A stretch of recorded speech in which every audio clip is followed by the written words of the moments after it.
purpose of my conversation is at a glance how EPA affects your everyday life. Some of you all may have heard this presentation before. I did tweet a little bit since last time.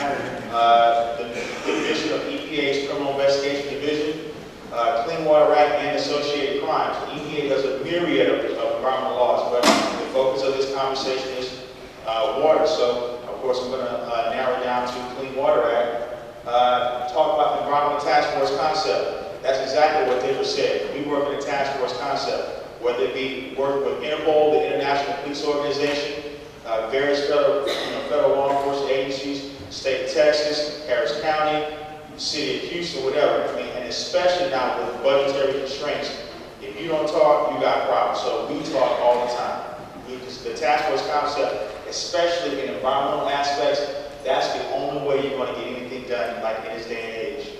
I'm going to give you actually a couple case reviews. One case when I was in the Detroit office, and a couple of cases since I've been here in the Houston office. And by show of hands, who all knew EPA has, just like FBI and U.S. Marshals, we have environmental fugitives? By show of hands. We actually have a fugitive who's actually probably the highest profile fugitive right here at Houston. He's my fugitive. But he's the most, he is the highest profile fugitive ever listed on EPA's fugitive website, and you're going to see him. He's also, all this information I'm giving you all, and his wanted profile is actually in your packet. At a glance, I mean, EPA does everything, everything environmental. From the air you breathe, we regulate the air you breathe, the water you drink, the soil, all of that stuff. That's what we do. I'm not going to go into details about that, because we're all adults here, that's rocket science. From the car that you buy, that MPG, miles per gallon, EPA regulates that. We all live in the South here, it's hot. We all know what roaches are. Remember, the insecticide, the chemicals that make up the insecticide, EPA regulates all those chemicals. EPA does a lot. When you buy that Ford F-150 or that Chevy 350, whatever it may be, that diesel engine or whatever, EPA, that engine must conform to certain specifications.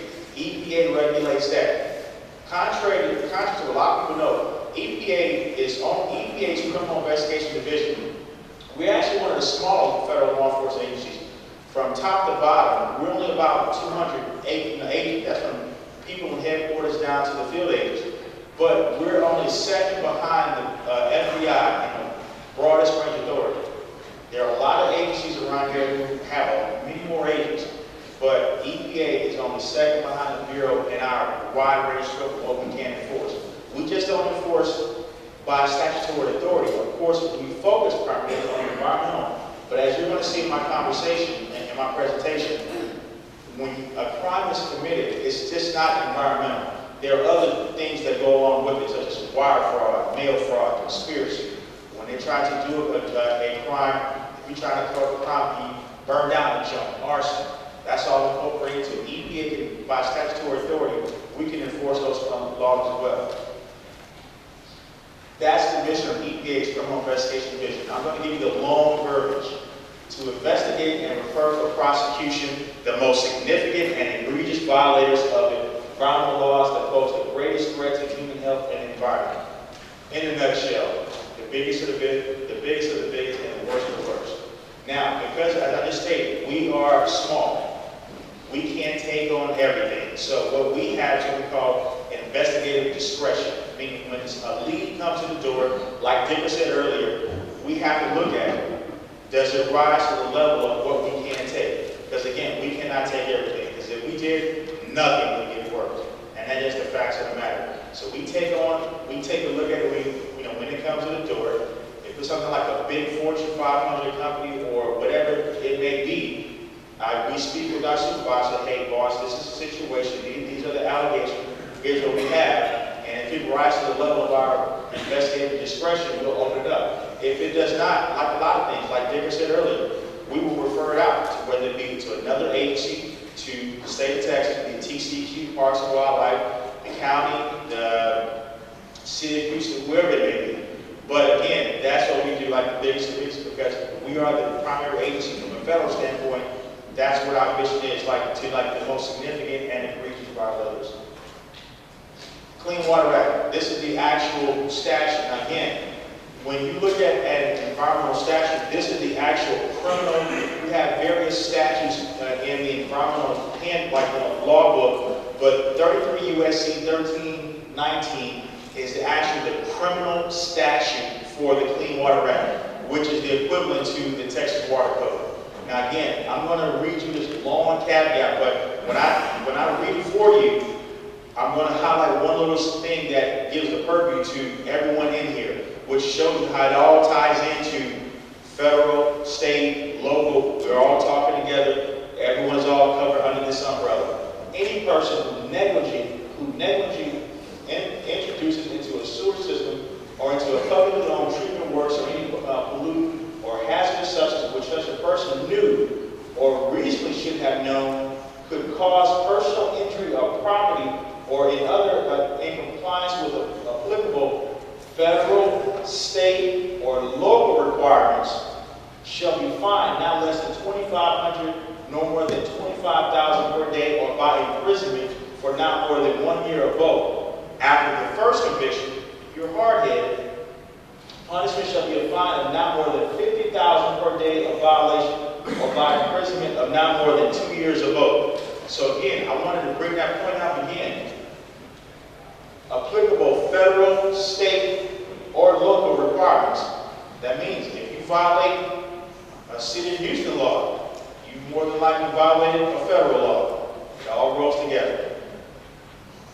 No more little separation days, just like again, and I'm going to keep referring to, City of Houston and Environmental Investigation Unit. We all talk, and we talk all the time. We talk all the time. Again, the one thing, if you don't remember anything that what I said in this presentation, what actually defines a criminal violation? Two things: knowledge and intent. Knowledge and intent. You knew what you were doing was wrong. You knew. How did you know what you were doing was wrong? Because again, the vast majority of whether it be a company, especially a company, you are issued a permit from EPA, state of Texas, Harris County, or the city. Your permit spells out exactly what you're supposed to do. And there's no ambiguity in your permit. Why is no ambiguity? You signed that permit before you went into operation with your company. In this day and age, whether it be EPA, state of Texas, the county, or the city, we are here, especially on the civil side. If you are unclear, if you need help, assistance, and guidance about any aspect of your permit, or you got a situation going on, call someone. Because if you don't call and you continue doing what you're doing, you have a problem. Because I'm going to get to my second part in a second. But when I interview you, if I get an allegation at my door, the first question I'm going to say is, okay, the first thing I'm looking at is, I'm pulling your permit for your company. If the allegation is against your company. And the first question I'm going to ask you, well, if you had a problem, who did you contact? When? Well, okay, well, it's at the bottom. Contact whoever. Whether it be city, county, state, feds, whoever. Why did you contact?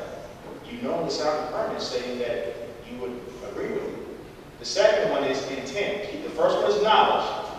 The second one is intent. You knew what you were doing was wrong, and you still intended to do it. Knowledge and intent. Those are the two things that make up an environmental crime: knowledge and intent. You knew what you were doing was wrong, and yet you still intended to do it. But when we look at when a lead comes through the door, there are varying things that help us determine if this have merit. Are we going to open up a case on it, or are we going to refer it? And these are the things called harm. And again, this is not an all-inclusive. These are just the major things. An actual harm, a threat of a significant harm, a failure to report, or a conduct. And again, I'm just going to give you one example. Threat of a significant harm. I'm going to use like the ship channel. You got company A along the ship channel. Your permit specifically states that you are allowed to discharge methyl ethyl depth in quantity 1,000 gallons per day. However, your treatment system breaks down. You don't take the proper steps to fix the treatment system that allows you to treat mental health or death, but you exceed that permitted of 1,000 gallons of mental health or death, and you're discharging 3,000 gallons of mental health or death. Well, you got a problem because A, you failed to properly fix your equipment. B, you didn't notify anyone. C, you kept discharging. D, if you must, like anything, when you report it, more than likely you probably falsify your documentation to whether it be the feds, state, county, city of Houston, what have you. So that's 4 issues right there. Culpable conduct.